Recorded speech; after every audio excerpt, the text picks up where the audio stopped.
Olá, muito boa noite a você. Eu sou Adalberto Piotto e seja bem-vindo ao Cenário Econômico pela TV Brasil, com emissoras públicas de todo o país, diretamente dos estúdios da B3, aqui no centro da cidade de São Paulo. Vamos aos destaques do Cenário Econômico de hoje. O Ibovespa disparou no final, na verdade ele disparou e não subiu tanto, mas na verdade recuperou o tom negativo, as perdas que estava tendo durante o dia e terminou positivo, e o que justifica tudo isso é o cenário eleitoral do final do meio da tarde para agora. Houve um aumento de possibilidades de Geraldo Alckmin, que é um candidato que tem um olhar mais reformista, o que faz com que os investidores tenham uma aposta maior em candidatos reformistas. A possibilidade de Geraldo Alckmin fechar com partidos do centro e ganhar mais exposição no tempo de televisão durante o horário eleitoral fez com que aumentasse o otimismo. O dólar ficou estável, o Ibovespa Futuro otimista, ainda mais otimista. O Ibovespa Futuro é exatamente uma prévia do que os investidores imaginam que pode acontecer com as ações. E esse Ibovespa Futuro, que obviamente são intenções de compra de ações, ele está mais posicionado, ou seja, tem mais pontos do que o Ibovespa do dia. Hoje a gente vai mostrar esse dado daqui a pouquinho. O cenário eleitoral doméstico foi exatamente o que mexeu com o mercado financeiro hoje. Às vezes é o cenário eleitoral que puxa o mercado para baixo, hoje puxou para cima. 25% dos brasileiros ainda guardam dinheiro em casa. Preferem não fazer nenhuma aplicação, nem a mais tradicional de todas, a mais segura de todas, que é a poupança, ou seja, um rendimento baixo, mas você não paga imposto de renda, por exemplo, é bastante seguro, ou seja, mesmo assim, muita gente deixa o que se pode chamar de dinheiro embaixo do colchão. E 96% dos clientes reclamam dos planos de saúde. Aumentou o número. Houve uma pesquisa da Associação Paulista de Medicina e, para você ter uma ideia, a pesquisa é de 2012 a 2018, ou seja, num prazo de 6 anos, aumentou em muito o número de clientes que reclamam dos planos de saúde, inclusive a procura pelo SUS, quando não vê a sua demanda atendida no plano particular. E para falar de investimentos em ano eleitoral, num dia que o mercado reagiu justamente ao mercado, à questão política, a Daniela Casabona está conosco aqui no Cenário Econômico de hoje, que já está no ar.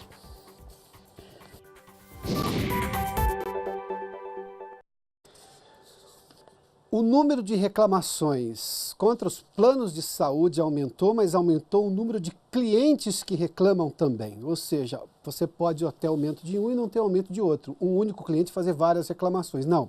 Na verdade, o que nós tivemos foi um aumento de reclamações e aumento do número de clientes que se disseram insatisfeitos com os planos de saúde que possuem. A pesquisa da Associação Paulista de Medicina faz uma comparação nesses períodos que fiz menção agora há pouco, ou seja, qual era o cenário em 2012 e qual é a realidade agora em 2018. Nós temos alguns dados que chamam bastante atenção quanto aumentou a insatisfação com planos de saúde. Dia desses, só para fazer menção de uma notícia que demos recentemente aqui no Cenário Econômico, nós fizemos menção aos custos médicos hospitalares, que aumentou bastante, e quem estava reclamando era justamente os planos de saúde. Porque na ponta os planos de saúde vão repassar isso para o consumidor, que vai reclamar do custo dos planos de saúde. Aliás, tem uma discussão agora, houve inclusive uma decisão liminar do Supremo Tribunal Federal, da ministra Carmen Lúcia, proibindo aquele repasse de até 40%, ou seja, a coparticipação no plano de saúde. Ou seja, a questão do custo do plano de saúde, que afeta muito, o dólar alto, por exemplo, afeta o custo dos hospitais, que repassa de alguma forma pelo procedimento, que vai repassar para o plano de saúde, que repassa para o cliente, mas isso custa também no SUS, porque a conta do governo federal com saúde também fica mais alta. E aí, obviamente, vai se restringir alguns atendimentos para pagar a conta de alguns procedimentos que têm custo mais elevado. Mas vamos lá para a gente entender essa pesquisa. Em 2012, para se ter uma ideia, 77% das pessoas disseram que tiveram problemas com os planos de saúde. 6 anos depois, agora em 2018, 96% tiveram problemas. Nós estamos falando de quase a totalidade de pessoas que têm seguro-saúde ou plano de saúde e que tiveram algum tipo de problema. E dá para decupar um pouquinho para saber quais foram esses problemas que as pessoas tiveram. Em consultas, por exemplo, em 2012 eram 64%. Aliás, todos os procedimentos, em todos, houve aumento da reclamação e de mais gente reclamando. 64% das pessoas reclamavam de consultas na hora de marcar uma consulta, que tinha problema com o plano de saúde. Em 2012, subiu para 76%. Aqui o dado onde mais houve problemas. Nos exames, e alguns procedimentos são bastante complexos, exige uma guia especial, tem um tempo de análise por parte do plano de saúde, eu não estou nem falando de carência. Carência é um procedimento que você descobre quando faz o plano de saúde. Quando você compra um plano de saúde pela primeira vez, o corretor diz, você não pode, por exemplo, usar determinado tipo de serviço por 6 meses ou por 1 ano, enfim. Aqui não, aqui é um problema de quem já tinha o plano de saúde, não é um problema de carência aqui. Aqui é um problema quando você vai pedir para fazer um exame e o plano se nega a prestar aquele tipo de serviço. Em exame subiu 32 pontos percentuais. Foi de 40% para 72% das pessoas, ou seja, 32 pontos percentuais a mais de pessoas que tiveram problemas em 2012 e 2018 na hora de fazer um exame. Em internações de 39% para 53%, também uma elevação importante.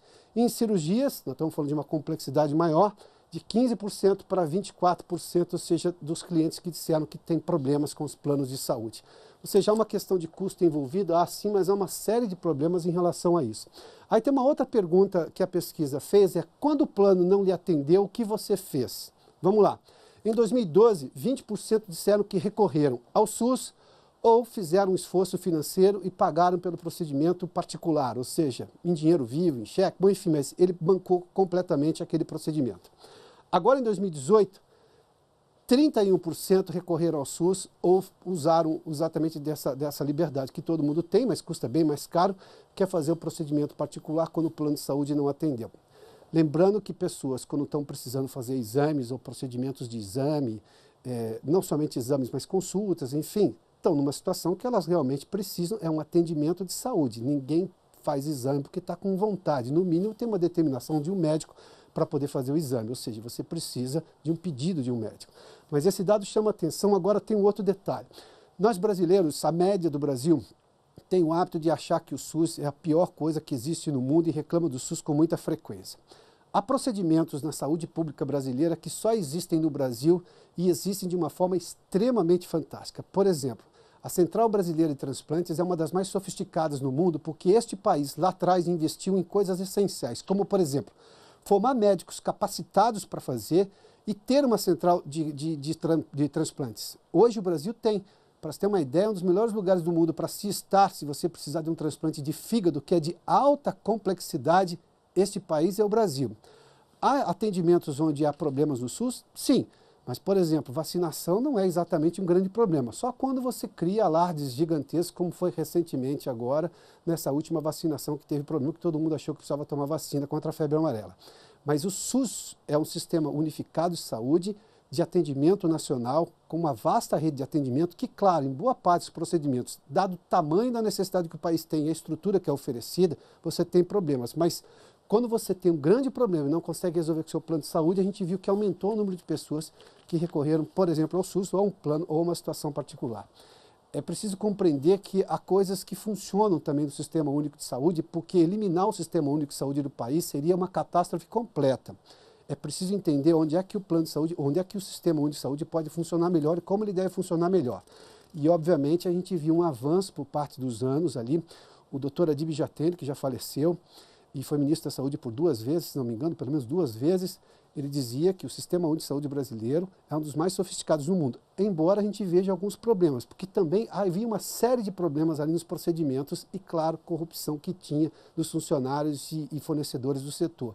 Mas uma vez resolvido isso, o Sistema Único de Saúde tem que ser aprimorado e tem que ser abraçado pela população. Tem um país na Europa, e para falar claramente é a Inglaterra, em que o Sistema Único de Saúde deles ali, o NHS, que é o nome que se tem lá, é um valor da população. A população abraça o serviço de saúde deles. É um orgulho para os ingleses, por exemplo, o NHS, como deveria ser em boa parte dos atendimentos que o SUS presta aqui, como, por exemplo, transplantes. É absolutamente sofisticado o que se tem no sistema de transplantes no país. E vacinação, por exemplo, que a gente faz bem desde 1985. Bom, uma pesquisa, deixa-me ver. Muita gente... Perdão, Renato. Vamos falar exatamente. A Gabriela Santino tem uma informação e vai nos trazer detalhes, porque muita gente ainda prefere guardar dinheiro em casa. É o que se chama de guardar dinheiro embaixo do colchão, né? Boa parte das pessoas tem conhecimento muito escasso sobre investimentos, mas tem um outro problema. Quando ela vai ao banco e ela é apresentada, ou ela tem digamos, a experiência ruim de saber qual é a participação do banco no investimento dela, obviamente que ela acaba desistindo. Bom, a Gabriela Santino tem mais detalhes sobre essa pesquisa e conversa conosco agora aqui em São Paulo. Gabriela, boa noite, bem-vinda. Oi, Piotr, boa noite para você, boa noite a todos. Chama atenção esse número alto, né? 1/4 dos poupadores no Brasil, ao invés de aplicar o dinheiro que está ali salvo, guarda o dinheiro na própria casa. É o que mostra uma pesquisa do SPC Brasil que avaliou o comportamento financeiro dos brasileiros em maio. Essa é uma opção arriscada que, além de tudo, não rende, o dinheiro fica ali parado sem render os juros. Já a poupança foi usada por 60% dos brasileiros que conseguiram guardar parte do dinheiro, é a líder de investimentos. Outra opção é manter na conta corrente. 18% dos entrevistados optaram por isso. Previdência privada foi investimento de 7% e o Tesouro Direto, que tem sido muito falado ultimamente, por enquanto foi opção de apenas 4% de quem conseguiu poupar dinheiro. Em maio, apenas 16% dos brasileiros conseguiram guardar uma parcela do que ganharam e 40%, ao se justificarem, disseram que a renda é muito baixa para ter uma sobra ali no fim do mês. Um dado que mostra que ainda falta educação financeira é que 12% não conseguiram ter controle e disciplina sobre os próprios gastos e acabaram o mês sem poupar nada. Daqueles que têm uma determinada quantia guardada, pouco mais da metade guarda justamente para poder lidar com imprevistos, como doenças, por exemplo, seguido por aqueles que querem garantir um futuro melhor para familiares e depois quem tem receio de ser demitido e não ter nenhuma reserva disponível. Em maio, dos que tinham dinheiro poupado, 46% precisaram sacar pelo menos uma parte do valor por conta, na maioria das vezes, de imprevistos. Piotr.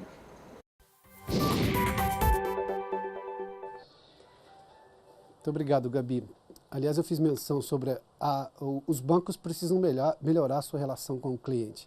Imagina alguém que não tem muito dinheiro, mas conseguiu fazer uma economia e está fazendo uma aplicação. Normalmente o gerente nunca vai dizer para ele, se ele tem pouco dinheiro, para aplicar na poupança, que talvez seja a melhor aplicação dependendo da quantia, da condição financeira dele, qual é o perfil dele, mas vai dizer para ele aplicar, por exemplo, num fundo DI, ou seja, um fundo de renda fixa, que tem taxa de administração, paga imposto de renda sobre o ganho. Quando ele vai tirar e ver todo aquele desconto, dependendo da situação agora, com taxa de juros baixa, taxa Selic baixa, normalmente não vale a pena não. E aí, obviamente, ele percebe que ele não foi exatamente bem tratado, para não dizer que ele foi enganado pelo gerente do banco. O que boa parte das pessoas, se não tiver muita informação sobre isso, faz? Guarda o dinheiro em casa, simplesmente. É preciso entender o porquê que as pessoas tomaram essa decisão também, né? Parte do sistema financeiro não foi treinado e sequer se preocupa com o pequeno poupador, que é sempre quantias exorbitantes. No momento de crise não vai ter muita gente com muito dinheiro para investir também. Bom, uma pesquisa do Banco Central mostra que quando as compras são de baixo valor, o dinheiro em espécie ainda é a forma de pagamento mais utilizada. Se sobe um pouquinho, aí as pessoas usam cartão de crédito. Uma pesquisa de hábitos do consumidor aqui do cliente. Vamos dar uma olhadinha? Temos aqui, Renato? Vamos lá? Olha, a pesquisa do Banco Central, 60% usam o dinheiro para fazer compras e pagamentos. Cartão de débito 22%, crédito 15%, mas é a forma onde as pessoas mais ficam endividadas. E se elas gastam menos aqui, em comparação com o dinheiro, quer dizer que a taxa de juros do cartão é boa responsável pela inadimplência. Não é só falta de educação financeira também.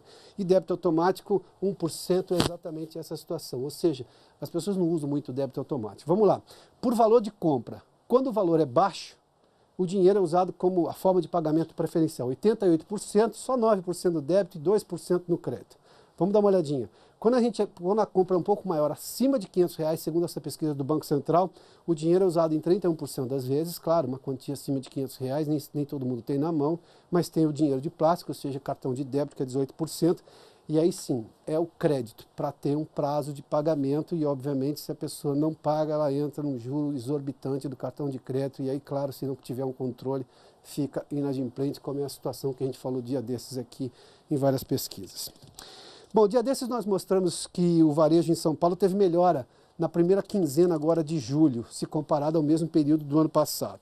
Uma outra pesquisa, agora com âmbito nacional, mostra que 7 em cada 10 varejistas do país disseram ver uma certa piora da economia neste início de julho.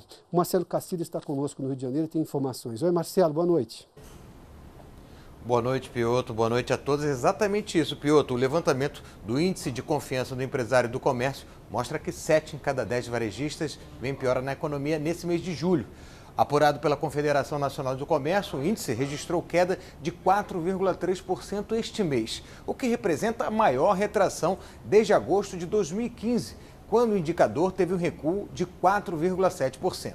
O índice caiu para 103,9 pontos este mês. O motivo por essa queda foi a decepção com as condições correntes da economia. Para 69,4% dos empresários do comércio entrevistados, houve piora no cenário econômico. Já na comparação de julho deste ano com julho de 2017, houve um aumento do índice de confiança de 2,3%. Para Fábio Bente, chefe da divisão econômica da CNC, tanto a insatisfação como a situação atual, quanto as expectativas para o crescimento da economia impactaram significativamente esse indicador. A pesquisa mostra que, embora a maior parte dos varejistas, 73%, ainda acredite na melhora da economia nos próximos meses, o grau de otimismo foi diminuído ao menor patamar dos últimos 2 anos.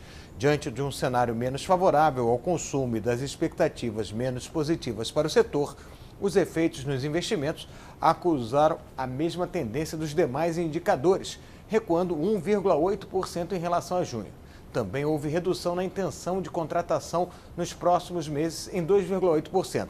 Embora esse indicador ainda revele tendência de expansão de emprego no setor em curto prazo, a criação de vagas deve se dar de forma menos intensa. A pesquisa mostra ainda que, em relação aos estoques prejudicados pela greve dos caminhoneiros em maio, ainda com reflexos em junho, esse abastecimento agora se encontra normalizado. Piotr. Muito obrigado, Marcelo. Só um adendo que a Associação Comercial que divulgou o índice, que aqui em São Paulo, os varejistas viram uma melhora no mês de julho, era obviamente na comparação com o julho do ano passado, embora tenha caído em relação a junho, porque junho, na primeira quinzena, tem compra dos dias dos namorados, ou seja, sazonalmente, julho é sempre um pouco menor a procura pelo varejo do que se tem no mês de junho. Vamos dar uma olhadinha no mercado financeiro hoje? Pode ser? Vamos lá, o mercado financeiro? Agora sim, tá vendo? Tem mágica. Vamos lá. O Ibovespa teve alta de 0,16% e inverteu, na verdade, então operou boa parte do dia em baixa. Caiu inclusive abaixo dos 76 mil pontos, terminou em 77.486 pontos. Aqui está explicado justamente a seguinte situação: no final do dia houve a notícia de que o candidato do PSTB, o ex-governador de São Paulo, Geraldo Alckmin, teria conseguido fechar com partidos do centro político do país, e isso daria a ele mais tempo de televisão e, obviamente, isso é visto pelos investidores como possibilidade maior de eleição, porque Alckmin é visto pelos investidores como alguém comprometido com as reformas. E o fato de ser comprometido com as reformas dá a ideia de segurança de investimento em longo prazo. Ou seja, o país faz as reformas, se torna mais solvente do ponto de vista econômico e não vai correr o risco de ter que aumentar impostos, cortar investimentos, essas coisas todas, porque está colocando as contas em dia. Foi o que tirou a gente da recessão de 2015 e 2016, no ano passado, em 2017, e mantém o país com alguma possibilidade boa de crescimento, apesar de menor, mas ainda positivo este ano. Vamos dar uma olhadinha, o dólar, nós temos o dólar daqui a pouco, mas só para ver algumas ações aqui. A Petrobras subiu também, nós estamos falando de cenário eleitoral, a Petrobras sugere isso. Magazine Luiza, aqui em detalhe, a gente falou do varejo agora, a Magazine Luiza é o tipo de ação que vive de varejo. Se as pessoas comprarem, Magazine Luiza sobe, se não comprarem, não sobe. É uma rede de varejo. E subiu 1,59%. Interessante. Itaú, 1,44%. Essa ação tem muito peso no Ibovespa. E Vale do Rio Doce, aqui tem uma questão, ou só Vale, perdão, 3,93% de queda. Aqui tem uma questão de cenário internacional que ainda continua turbulento, da guerra comercial entre Estados Unidos e China. Vamos lá, temos o dólar, Renato? Vamos lá, o dólar comercial 3,84, uma leve alta, uma oscilação positiva de 0,09%. Vamos ao intervalo, a gente volta em instantes aqui no Cenário Econômico. Já de volta aqui com o Cenário Econômico, a gente vai falar agora sobre investimentos num período eleitoral. Eu fiz menção sobre o posicionamento de investidores em relação ao momento eleitoral do país, mas Daniela Casabona está conosco aqui para falar do ponto de vista do dia a dia do investidor. Daniela, bem-vinda ao Cenário Econômico. O que faz? Aliás, hoje a gente teve um anúncio aí de pessoas que têm pouco recurso, guardam dinheiro em casa. E eu fiz uma crítica aos bancos, porque o gerente de banco raramente é claro com o seu cliente. Quando ele percebe que ele podia ter deixado o dinheiro na poupança, eu estou falando do pequeno investidor. Sim. Porque para ele a diferença de ganho é muito pequena. Óbvio que ele não vai confiar no gerente do banco e vai guardar dinheiro no colchão. Eu preciso entender o porquê, né? Hoje essa relação dos bancos versus o cliente é muito nebulosa, né? Porque já ficou aquela imagem do, o banco vai me enganar. Então, e às vezes acontece, né? Às vezes pode até não acontecer, mas muitas vezes acontece. Então, aquela pessoa que já juntou dinheiro, a gente vê como é difícil, né? Eu acabei de ver as estatísticas aí, como é difícil juntar dinheiro para o brasileiro.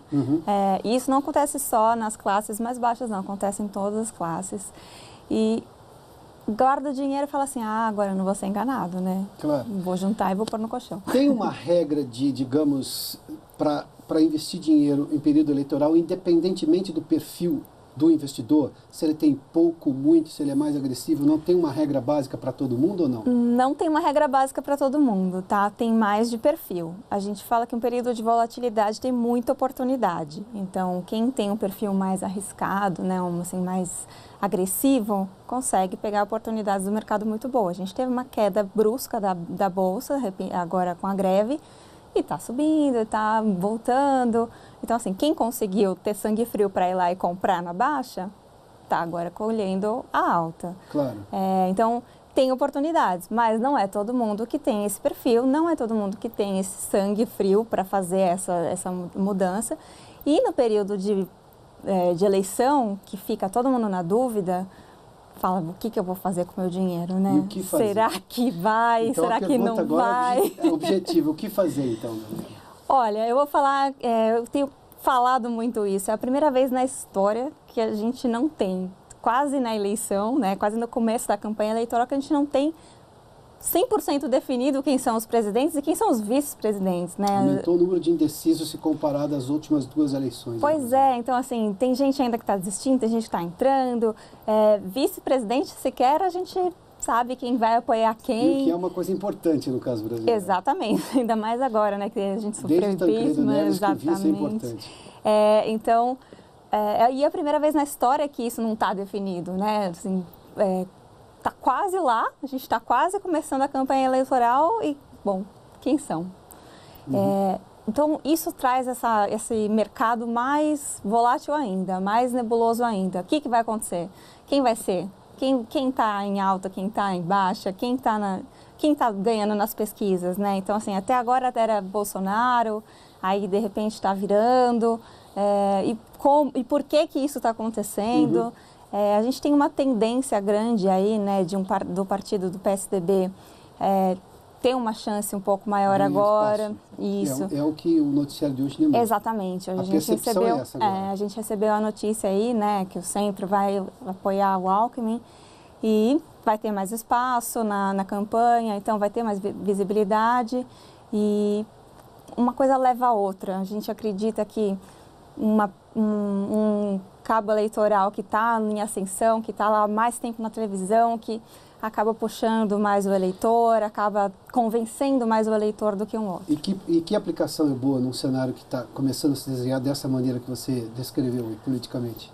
Pensando que vamos pensar que o PSDB vai ganhar uma força grande agora. Reformas, exatamente. Tá. Ele é pró-mercado, né? Ele vai dar continuidade nas reformas que são importantes para o mercado financeiro. Seria um bom momento para investir no mercado financeiro como um todo, assim, bolsa de valores, multimercado. A taxa Selic, como a gente sabe, caiu, então dá para a gente ter uma diversificação. Que não teremos solavancos e as empresas vão continuar investindo e crescendo. Exatamente. Você vai ter, no mínimo, dividendos das ações. Exatamente. Então, dá para pensar numa diversificação melhor. Taxa básica baixa, fundo de renda fixa é opção? Olha, fundo de renda fixa é sempre uma opção como diversificação, né? Eu falo, não dá para você apostar todo o seu investimento em um determinado ativo. Tá bom, então é pró-mercado, vamos pôr tudo na bolsa? Não dá para a gente fazer dessa forma. Tem que equilibrar, sempre tem que haver o equilíbrio, né? Então, se você acha que vou apostar no Alckmin, vou apostar no PSDB, que é pró-mercado, vão passar as reformas, vamos olhar para um cenário mais otimista, ok, vamos colocar um pouco mais na variável. Mas a gente tem que ter a renda fixa ali como uma segurança e até como um equilíbrio de volatilidade da bolsa, né? E aplicações como, por exemplo, o ouro, que é uma aplicação extremamente tradicional, muito pouca gente conhece, mas tem uma estabilidade boa. Sim. Ou mesmo poupança, que aí eu imagino que é para o pequeno poupador, ou aquele que quer simplesmente garantir um recurso com fluidez o recurso ali, né? Com liquidez. Para o pequeno investidor que precisa daquele dinheiro imediato ou que não sabe qual momento ele vai precisar do dinheiro, não tem tanto aquele planejamento, né? Que está começando a poupar agora. A poupança é uma boa opção, porque apertou dali, apertou daqui, não tem um imposto, então não tem o IOF, tem que ficar 30 dias ali. Claro. Então, existem algumas taxas que acabam prejudicando o investidor que não está tão planejado. Então, esse que está começando agora é uma boa opção. Vai aos pouquinhos, vai juntando na poupança, abrir um montante maior, vamos jogar para o outro lado, vamos diversificar. Deixa mais um pouquinho na poupança, vai passando um pouquinho para fundos de renda fixa. A ideia é que você consiga ir escalonando, né, o investimento. Então, você começa pequenininho, vai colocando mais um pouquinho aqui, vai diversificando mais um pouquinho aqui. E no final você tem uma carteira mais saudável, mais rentável. Raramente alguém fala de poupança com essa tranquilidade. Normalmente eles dizem saia da poupança e não necessariamente. Assim, a gente tem que ser realista. Não adianta olhar e falar para aquele consumidor, para aquele cliente que vai olhar e falar assim, nossa, amanhã eu vou precisar desse dinheiro. Falar, claro. Então põe num fundo. Aí daqui 2 dias ele precisa, ele tem que pagar IOF, tem que pagar a taxa de IR. Então tem que ser realista. Você vai precisar desse dinheiro? Ok, então... Daniela, obrigado pela gentileza. Eu que agradeço. O Cenário Econômico termina aqui. Obrigado pela sua companhia, pela audiência. Boa noite. Até amanhã.